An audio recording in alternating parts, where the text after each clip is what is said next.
नमस्कार friends, once again welcome to never give up academy. My self Kavyas Karelia.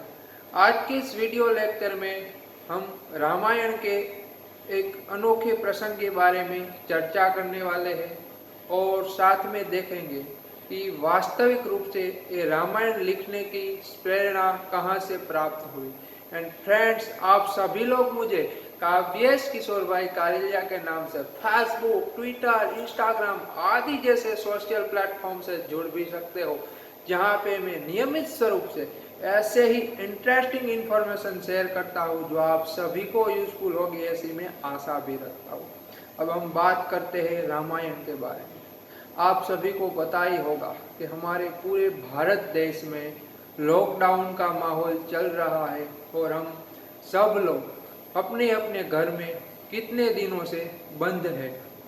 और एक quarantine के समय में हम अपना टाइम स्पेंड करने के लिए कई अलग अलग प्रयोग करते हैं और इसमें खास कर आज की जो हमारी यंग जनरेशन है वो टेलीविज़न पे आ रही धारावाहिक, हमारे प्राचीन ग्रंथों पे रामायण महाभारत को काफ़ी बड़ी मात्रा में देख रहा है और उससे कुछ सीखने की कोशिश भी कर रहा है। और वास्तव में रामायण ग्रंथ भी ऐसा ही है। इसमें से हमें पिता और पुत्र का धर्म क्या है, भातृ धर्म क्या है, पत्नी धर्म क्या है, एक राजा का धर्म क्या है, सेवक का धर्म क्या है, इन सारी बातों को सीखने को मिलती है और हमें इसे सीखना चाहिए और हमारे जीवन में चरितार्थ भी करना चाहिए। और ये भारतवर्ष में इतना बड़ा संस्कृत का पहला महाकाव्य बना, वो भी हमारे एक अहोभाग्य है। तो हम चर्चा करते हैं कि वास्तव में जो है रामायण की रचना कहाँ से हुई, उसकी प्रेरणा कहाँ से प्राप्त हुई, इनके बारे में। सबसे पहले तो सभी को पता ही होगा कि ये जो महाकाव्य रामायण है वो वाल्मीकि द्वारा रचित और भगवान ब्रह्मा की प्रेरणा से महर्षि नारद ने, देवर्षि नारद ने वाल्मीकि को कहा था और बाद में उसको रामायण में परिवर्तित किया था। किंतु इसको लिखने की वास्तविक प्रेरणा एक काफी बड़ी घटना से मिलती है और जो एक घटना घटित होती है एक साप के रूप में निकलती है।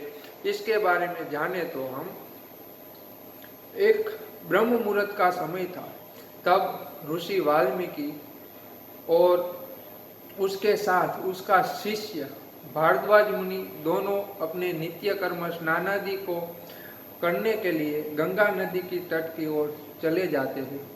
वहाँ रास्ते में उसको तमसा नाम की नदी दिखती है और वो तमसा नाम की नदी का पानी इतना निर्मल था कि महर्षि ऋषि वाल्मीकि बोला कि जैसे कोई निष्पाप मनुष्य का मन स्वच्छ और निर्मल है, ऐसा इसका जल निर्मल है। तो मैं सोचता हूँ कि आज की मेरी जो दैनिक क्रिया है वो मैं यहाँ करूँगा। और महर्षि वाल्मीकि इस घटना अपनी दैनिक क्रिया के लिए वो नदी में एक अच्छोयुचित स्थान गोतने के लिए नदी के प्रवाह में जाते हैं। तब उसकी नज़र सामने एक क्रोंच नाम के जो पक्षी जोड़े होते हैं उस पर पड़ती है और वो देखते हैं कि ये जो पक्षी जोड़ा है वो अपनी प्रणय क्रिया में कितने लीन है। और इस दृश्य को देखकर वाल्मीकि भी काफी प्रसन्न चित्त की अनुभूति हुई। तभी अचानक एक ओर से बाण आया और वो बाण जो नर क्रोच पंखी था उसको लगता है और वो बाण लगने से उसकी वहां पे मृत्यु हो जाती है। और बाद में इसके विरह में उसकी जो मादा थी क्रोच पंखी, उसका भी मृत्यु हो जाता है और दोनों एक साथ वही जगह पे मृत्यु प्राप्त करते हैं। और बाद में जो शिकारी था निषाद, वो इस जगह पे आता है। तब वाल्मीकि उसको देखकर अनायास उसके मुखारविंद से एक शब्द निकला और ये शब्द था माम निषाद प्रतिष्ठाम त्वगमः शाश्वती समाहा यत क्रोंच मिथुन दिमक अवधि काम मोहितम। अर्थात हे निषाद, तुझको आदि अनंत काल तक शांति प्राप्त नहीं होगी, क्योंकि तूने एक प्रणय लीला में मग्न और इसकी परवाह किए बिना उसके जोड़ों में से एक नर पक्षी को मार दिया है।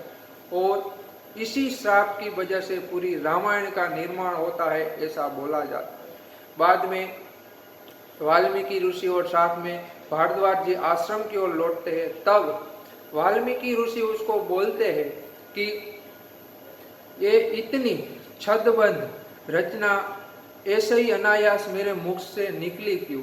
क्योंकि उसके 8 शब्द और 8 अक्षर और 4 चरण में इतना शब्दबद्ध जो छंदबद्ध रचना निकली है, उसको मैं श्लोक नाम देता हूँ।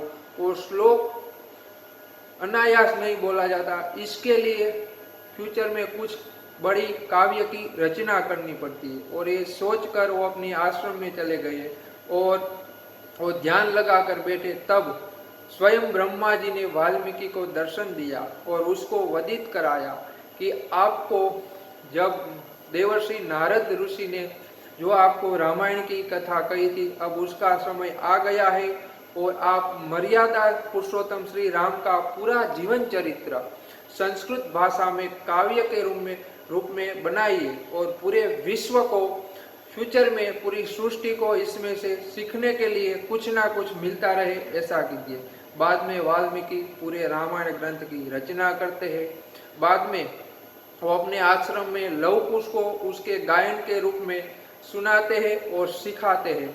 इस तरह मर्यादा पुरुषोत्तम श्री राम की पूरे रामायण की रचना हुई और ये संस्कृत भाषा का हमारी पूरी सृष्टि का सबसे पहला महाकाव्य बना। एंड फ्रेंड्स, ऐसे ही आपको रामायण के बारे में कुछ अन्य रोचक तथ्यों के बारे में जानना है तो आप कमेंट बॉक्स में जरूर उसका सुझाव दीजिए, जिससे मैं फ्यूचर में इसी तरह नया वीडियो लाऊंगा।